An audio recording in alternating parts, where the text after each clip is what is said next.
Welcome to the Tech Blog Writer Podcast, your guide to future tech trends and innovation in a language you understand. Now, over to your host, Neil Hughes. Welcome back to the Tech Blog Writer Podcast. I'm back in my podcasting chair and full of boundless amounts of energy and enthusiasm for all things tech. But rest assured, I'm doing my best to keep a lid on it so I don't get too annoying, because nobody wants that, right? And if we have anyone listening in the travel industry out there, I'd love for you to contact me, because I've encountered a few problems over the last couple of days. First of all, can anyone tell me why airlines will say, download your mobile boarding pass to your smartphone, and then when you go to drop your bag off, they'll print you a paper one and say, use that one instead? What's that all about? And also, what is it about people clapping when an aeroplane lands? This happened to me when I landed in Manchester, and I didn't realise it was still a thing. Is this just a thing that Brits do? I mean, please email me at techblogwriter@outlook.com. And a more serious problem that I think I must highlight. A few months ago, you may have read that anyone with a MacBook launched in mid-2015 needed to go on the Apple website, put in a serial number, and you could qualify for a free battery replacement. And I must admit, this did get me a little bit excited, because my battery is almost dead now. 4 years later, I'm probably about ready for a new laptop, or at least a new laptop battery. So I was going to get a free battery out of this, every cloud and all that, with my positive outlook in life. But I put my serial number in, and guess what? Your laptop has not been affected. So I lay that to rest and thought nothing else of it. Until that is when I was sat on a plane at 30,000 feet and the stewardess came on and said, we'd like to remind you that the Aviation Authority has banned the use of 15-inch MacBook Pros from mid-2015. As I was sat there tapping in my podcast notes, and I get the reasons why, but as a guy that's got a MacBook Pro from mid-2015 that's took the time to go on the Apple website and enter my serial number and know that I'm not affected, to hear a message like that while I'm tapping away on my keyboard was somewhat disconcerting. So Apple doesn't think it's a problem, but the Aviation Authority think it does. And then, of course, as I was sat there thinking, should I be using this laptop here, even though I know it's okay? It occurred to me, wouldn't it be easier for the security lines just to double check any MacBook Pros that were going on the flight, or would that be too time consuming? But surely it would make sense to identify these before they get on a plane. But that's just me thinking out loud. If anyone's had any similar experiences, again, tweet me at Neil C. Hughes or email me techblogwriter@outlook.com. But no more mentions of my travels, because this is a tech podcast and we've got a great interview on the show today. And today we have Phil Dunkelberger, CEO of Knock Knock Labs, and he's also the former CEO at encryption pioneer PGP Corp, onto the show. And to get you up to speed, Knock Knock Labs is the co-founder of the FIDO Alliance. The organisation is led by tech industry giants such as Google, Microsoft, Samsung, PayPal, Amazon, and so many more. And they've created industry standards for authentication. Could this be the end of the password once and for all?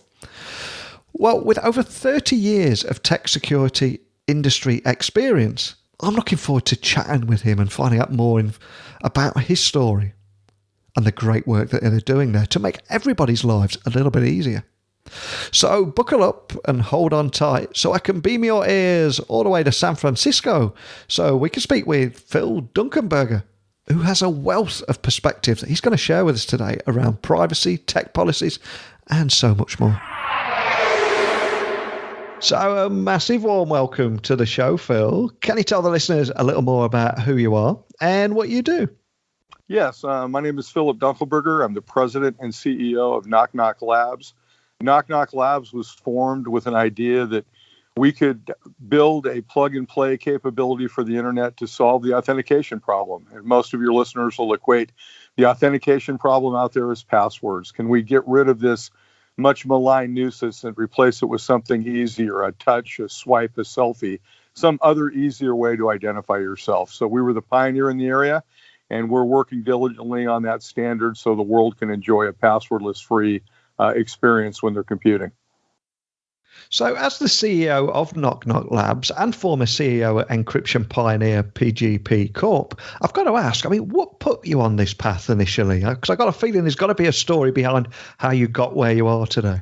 Yeah, well, I appreciate the ask. PGP is a long-standing standard in the area of encryption and widely known and widely used out there in the world still today.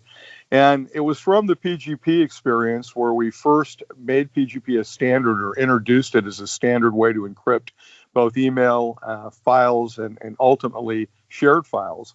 The idea of it being a standard and then innovating around the standard, when that was successful with PGP and ultimately Symantec became the owner of the property, I had a number of venture people come to me and say there's a lot of ideas out there about how you standardize a product and a service and then innovate around it.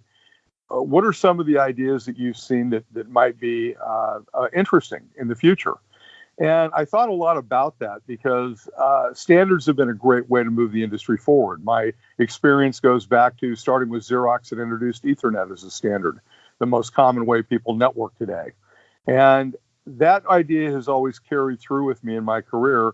And Ramesh Kanasapali, Tahir El-Gamal, and Michael Barrett, the three founders of the FIDO idea, Fast Identity Online, this idea of could we build a plug-and-play protocol that simply lets people use what they have, devices they already have, gestures they already know, to upgrade the computing experience and make it easier to use was very intriguing to me. Could we get a group of big companies together and small companies and innovate around an idea, get it to be a standard, and then ultimately add more capability on top of it to make it usable when it's deployed? So I got the invitation to come out of retirement and do that back about 8 years ago this month in August. So that's how I got to be asked to be the CEO of what became Knock Knock Labs. Wow, it sounds like a gangster movie almost. Was it kind of like one last job out of retirement and then that's it? Yeah, I thought the one last job, given the size of the problem that people have with usernames and passwords, was literally a goal kick with no goalie. You know, everybody didn't like usernames and passwords. They want to get rid of them. All of the big companies agreed it was a problem. 80 to 90% of all data breaches begin with stolen credentials. So you look at all the drivers behind it and you come back and say, this should have been a much easier journey than it's become. But of course, standards are hard to do. And we've been really very fortunate now that the W3C has named FIDO as a standard. And by the end of 2019, early 2020, all major browsers around the world will support the FIDO protocol. So our vision of it being a standard has been now achieved and is in the process of being rolled out. The real exciting pieces is what you can do with that when it's in place. When that protocol is in place, it gets really exciting, the types of applications and computing experiences you can provide. And I'm so glad you brought that up because, like you said, Knock Knock Labs is the co-founder of the FIDO Alliance, which is the organization is led by huge tech industry giants. I mean, just a few names I'll mention here: Google, Microsoft, Samsung, PayPal, Amazon, etc. And they all created industry standards for authentication. And one of the reasons I'm glad that you brought it up was I spoke with, I think it was Brett McDowell, who was the executive director at FIDO Alliance 4 years ago. I don't know if he's still there. And that was on episode 47 of this podcast. So 900 episodes later, can you tell the listeners a little more about exactly what the FIDO Alliance is and the huge partners that are all working together as a result of it? Yeah, I'd be happy to. The idea of an industry working group, usually the journey standards take is a group of like-minded people get together and start talking about solving an industry problem that they globally face. It's one of the things the industry does really well when they come together and try to work together collaboratively. If you think about the names you mentioned, a lot of them are very fierce competitors with each other in the marketplace. But in the beginning, when we proposed, and the FIDO protocol was based on Knock Knock Labs' first 5 patents. So the beginning of the protocol, we had written. And we submitted the patents to a group of people saying, hey, we think this is a good idea. You guys are looking for a way to solve it as big companies. Can we come together and work technically and industry-wide on putting that technical spec into something that's workable and then widely used, ultimately as a standard deployed? And so we proposed it. We helped set up the FIDO Alliance with all the things you do between companies, covenants not to sue each other, things like that, so people can join and openly collaborate. And if you think about the problem, how big it is, it's literally a hole in the internet, the authentication problems with logging in and out of accounts on the internet, because it was never designed to do things like e-commerce and, banking transactions and those things, where you had to work on a couple of different design points. You had to work on security, making it very secure. You had to make sure that people's global privacy was respected. You had to make sure that it was going to be far less costly than current methods of deploying and using strong authentication methods. And lastly, you wanted to make it easier to use, the real elephant in the room when it comes to security. Usually when you do things securely or make them more secure, you make them harder to use. So it had some big design challenges. And then you have the nature of all the competitive people coming with all their ideas about how you approach the problem. And we were a small company in the middle of it, orchestrating and working with them on how do we work together collectively to do that. The journey started with that back in 2012, announced in 2013, and the first specification that people could actually see to build to was released 2 years later. So that journey in and of itself, with people joining the Alliance, becoming paid members of the Alliance so they could sit on the technical working group, which has had over 150 representatives from companies around the world. That then grew to over 400 people have been members of the Alliance. So you talk to Brett McDowell, who is still active in the Alliance, but has moved on to a new private company. But the Alliance is still there. There's still a couple of hundred members because its goal of achieving FIDO as a standard has been done. But there's a number of other things around the protocol that companies are still working on. So that's how we got the FIDO Alliance over a 7-year period on its journey to work together as an industry and create this standard that now you see all these big players putting in their products. There's almost 650 FIDO approved products today available on the marketplace 7 years later. And at Knock Knock Labs, you have this huge ambition to transform authentication by ultimately unifying it into one standard protocol. And by doing that, you're going to give businesses the control that they need. So I can see why you're getting so many big names together that are all working together. But can you tell me more about how you're aiming to turn this ambition into reality and why you think it is going to be such a big game changer?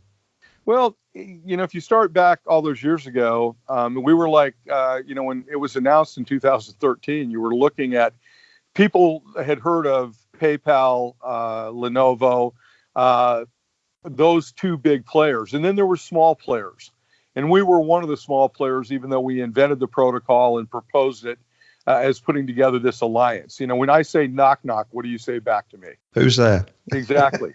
So if you think about everything on the internet, everything, whether you're doing enterprise stuff or consumer stuff, or you're trying to do cloud stuff or IoT stuff, all that stuff all requires authentication. And there's no good lane or bad lane for the good guys or the bad guys on the internet. Everybody enters through the same door, the authentication door. So everything authenticates, every device, every human being, every machine-to-machine auth that happens, all of that requires authentication. So it was a massive thing to go out to people and say, we're going to change that. We're going to get rid of usernames and passwords and some of the other things that are really hard to use. Some of the security features like SMS that are broken. We're going to take all of those things, kind of turn it on its head and get the industry agreed to go to a better architecture and a better direction. That was a pretty big ambition. How we started with that is we were the first guys who took capital to go see if you could actually build what was proposed. And we started that, and like I said, in 2014 timeframe, for Samsung and PayPal, we built the first instance of FIDO being able to be used, where you could use a fingerprint on an Android device to be able to log into a PayPal account. And that idea, that payments as a mobile payment platform, was the beginning. Soon followed Alibaba and Alipay in China because of the large-scale use in China of biometrics and the movement to biometrics. Japan soon followed with NTT Docomo, the most cutting-edge mobile network operator, deploying FIDO through the Knock Knock Labs server and client. And that really began the changes where big name people started lining up and saying, not only do we support the standard, we're going to actually deploy it. And more people want better ease of use and better security. So it became a natural for people over time. In 2015, Microsoft announced its intent to put it in to the browser and ultimately into Windows, and that happened this year. Google announced that it would be going forward with it in the browser and ultimately in Android. That happened this year. So even though it's taken a long time to come together, the big players have all moved in the direction of doing, what is essentially FIDO authentications. And that's extended itself to wearables. It's extended itself to machine-to-machine authentication for IoT, where you passively might have, my favorite is on a shop floor where you've got a vest on. You put a vest on and it opens doors for you automatically. When you've got your work gloves on, it automatically logs you into the device that's controlling the manufacturing line. All of those things done securely using a machine-to-machine auth, part of the FIDO protocol. All of those kind of things are in play today.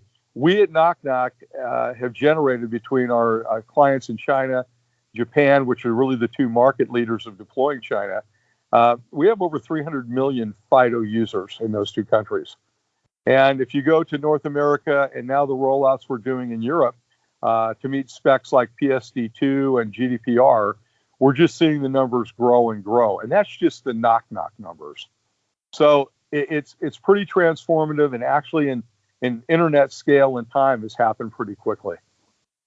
I love that idea of putting on a vest to automatically log you into everything. It seems so much simpler than having a chip implanted under my skin, which seems to be all the rage at the moment. Well, it's interesting that all the different ways of doing auth. I was on a conversation with another, connected car company. All the big car companies globally are talking about connected cars and how usable are the car, or cars that are not have drivers, like the driverless experience you'll have. How do those people know who's controlling the car, right? How does the car know? How does the network operations system in the back end know who's controlling cars? That's a pretty important thing. So strong authentication and ease of use married together really changes the types of things. When you get into the car and adjust the air of the seat, it lets you log into the car using your phone or other methodologies. These are the kind of things that really happen. You lose your keys in the house, but boy, if you lose your phone, you got a bigger problem, right? So things that are always with you and always can be used will really change the shape of the future, beginning with how you authenticate to the devices and the services you want to use. And like you said a few moments ago, the fight now between the good guys and the bad guys is so complex. I mean, it seems almost every day at the moment we're hearing about privacy, new tech policies, and global regulations. But how do you think they're both helping and hurting consumers at the moment? Well, I think a great question, and I think it's central to something like the development of FIDO. They've left it pretty much up to industry around the world initially to fix problems with people using computing devices. When you really look at authentication being a core problem in the data theft and data breach issues around the world, it really was up to industry to come together and try to do a better way of solving it. One of the beauties of FIDO, it does away with these large-scale back-end databases of people's biometrics or people's passwords or people's account information. What it does, it turns that model on its head and basically says, you keep your own keys. Just like you go home at night, you don't hand your keys to your neighbor. You go home at night, you keep your keys with you. And keys in computing are critical, especially encryption keys, which is what FIDO is based on. It's based on the strongest thing we know how to do, which is public-private key challenges. And the beauty of FIDO, not to get deep tech into it, because there's certainly enough out there that explains it very well, but the net of it is it takes the burden off the end user and the users having to remember things, something you have, something you know, something you plug into a device, and says, I'm going to use your device and the basic core secure elements it has in the device to let you log on. So all PCs and phones have, trusted environments. with the chips, sandboxes that you can create a key, private key that you always keep in the device. And the only thing that gets stored is a public key. So without the public key, the private key, the device, and the modalities that you enrolled the keys with, i.e. your voice, a selfie, a fingerprint swipe, even a 7-digit PIN, a secure PIN, those things can all be used in conjunction to create a very strong set of signals that you are the person who logged in before, who registered the device before, and the back-end server in the FIDO protocol can tell you those things. It can actually say, yeah, I've seen this person before, I've seen this device before, I've seen this modality of login before.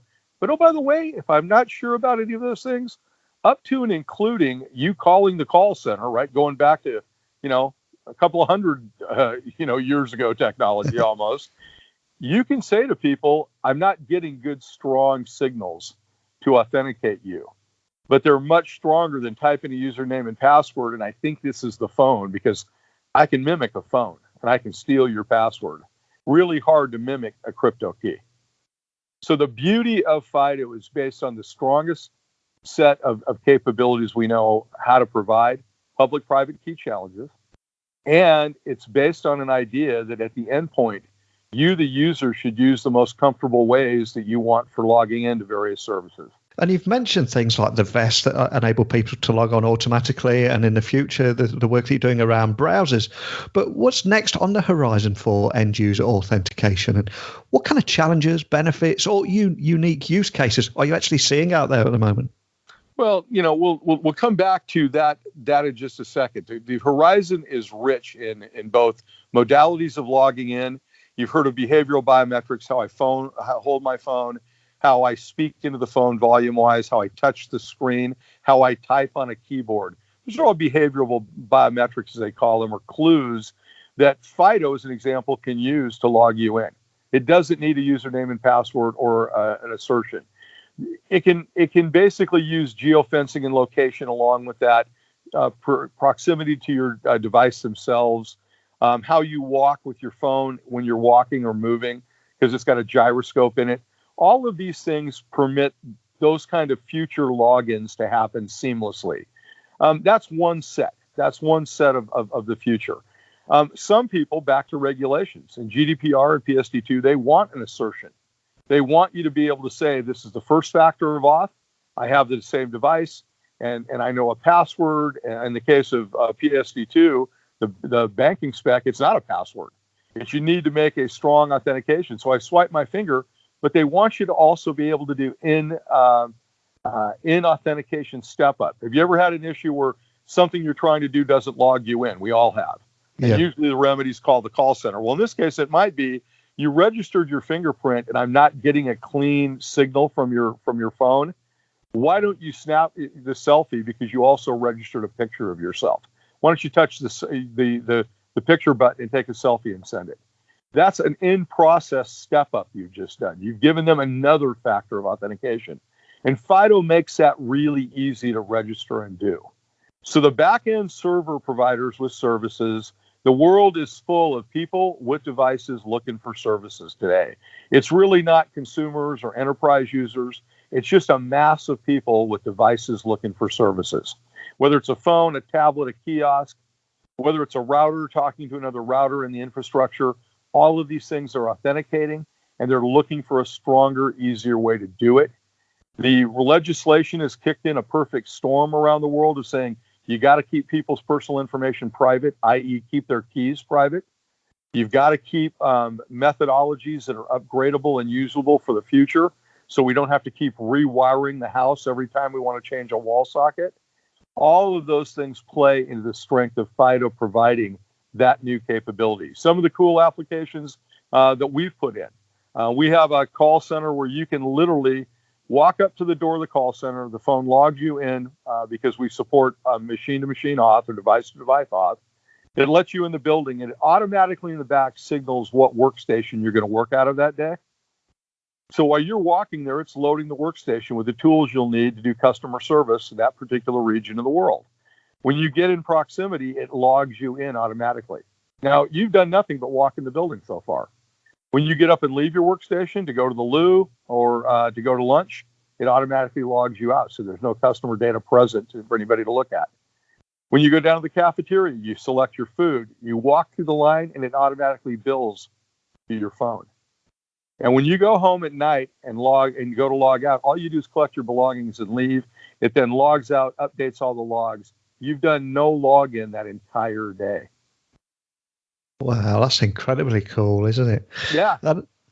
It really is. And another subject I think we've got to bring up, of course, is we're living in a changing world of mobile payments and customer experience now. And it seems that the world's increasingly going cashless and cardless too. And we're seeing more and more digital natives almost reject those friction points of the past that you and I have put up with. And businesses are having to rise to the challenges of these rising expectations. So how are you seeing this new world taking shape? The new world, we started in the payments space, and we continue down a payments path because, the idea of using your phone to buy things goes back into the customer service areas of the late 90s. In Finland, you could use a Nokia device to walk up to a Coke machine and order a Coke, okay, just by pressing the buttons on your phone. That idea is carried over far more broadly and more interesting because two of the biggest issues that you've got is one, fraud, right? How do I know it's the person at the endpoint, right? Who's there? And secondly, cart abandonment or transaction abandonment, right?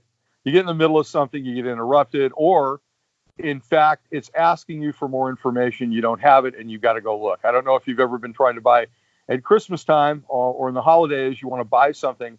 And in the middle, somebody comes back and says, you haven't been here for a couple of years, update your password. And you say to yourself, I don't have time to go think of a new method. I'm just going to get off this site and go buy from somebody else. Yeah. That's a cart abandonment, transaction abandonment function. If you look at the numbers, they're astounding. The fraud numbers continue to climb for things like card not present, right? I'm in the credit card business and I don't have the person's card. I've got to trust the network that the card is good. How do you do that without a strong assertion that the person at the end of the phone is who they say they are? FIDO allows you to do those kind of things with your device. It allows you to get strong authentication. It allows you to do step up. And at the same time, it gives you the ability to log into accounts. It gives you the ability to buy by simply swiping your finger, touching the phone, taking a selfie, saying, pay with Barclays, pay with PayPal. Wouldn't it be great if it said, how would you like to pay? And you said, pay with Barclays, and that ended the transaction, and you got the confirmation in a separate screen. Transaction's good. Swipe your finger or say, pay with Barclays again to confirm. That's the kind of future payments is going to have, where it's auto login. It's the way you're holding your phone. It's the way you speak into your phone, and the transaction's done. So I've reached the age where I've realised that almost everything happens in cycles now, and you're starting to see patterns in history continuously repeating itself. I'm curious, as someone that's had a long career in tech, is this something that you've experienced too? Very much so. I think back to the cycles we go through. 10 years ago, roughly, I was doing one of the keynotes at the RSA Computing Conference, and I started it. The talk was titled, "What Have We Learned from 40 Years of Cloud Computing?" Because if you go back to shared mainframe spaces, that's really what we've done, doing cloud computing 40 years later. And all of the same kind of questions still persist. The questions of usability. How do we get more users more involved? How do we get security done and do it better and get it out of the way of the user? How do we have to comply with laws and regulations that are blooming up around the world? All of these things create that driver for new innovation. And as we've seen people replace command line with things like icons and windows and mice and touch screens, as we've seen dongles hanging off your PC to do wireless to it being, built in, we've seen phones go from feature phones to, fully capable smartphones that you can transact and basically the new weapon of choice for people from a productivity standpoint. All of those things still have the same patterns of who owns the data, how secure is the data, how do I access the data, what can I do authorizations-wise with that data. So as much as we're changing and we're trying to create a revolution when it comes to user capability and security, at the same time, we're still fighting the same battles we fought 40 years ago, 50 years ago with the mainframe. And what about the future? Is there anything else that you can share with us today about the future for yourself and indeed Knock Knock Labs? I think that from a micro capability focusing on what we're doing is there is a lot of innovation that needs to happen around the FIDO protocol. We've done a lot of it. We like to say first we met the standard and now we've raised it. That's in a marketing parlance, we've added things like key recovery because so many people need key and session recovery. That isn't in the FIDO specification. How you do out of band, how you do Bluetooth securely, a number of those things that people want to truly implement FIDO at scale.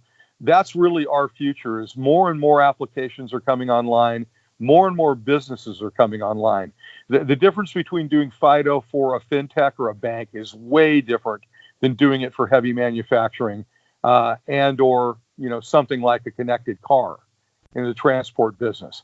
All of those things have their unique capabilities, their own infrastructure. The beauty of FIDO, it's really adaptable, but you've got to be really creative in how you apply it and ultimately deploy it at scale. That's really our challenge, is how do we continue to deploy FIDO at scale?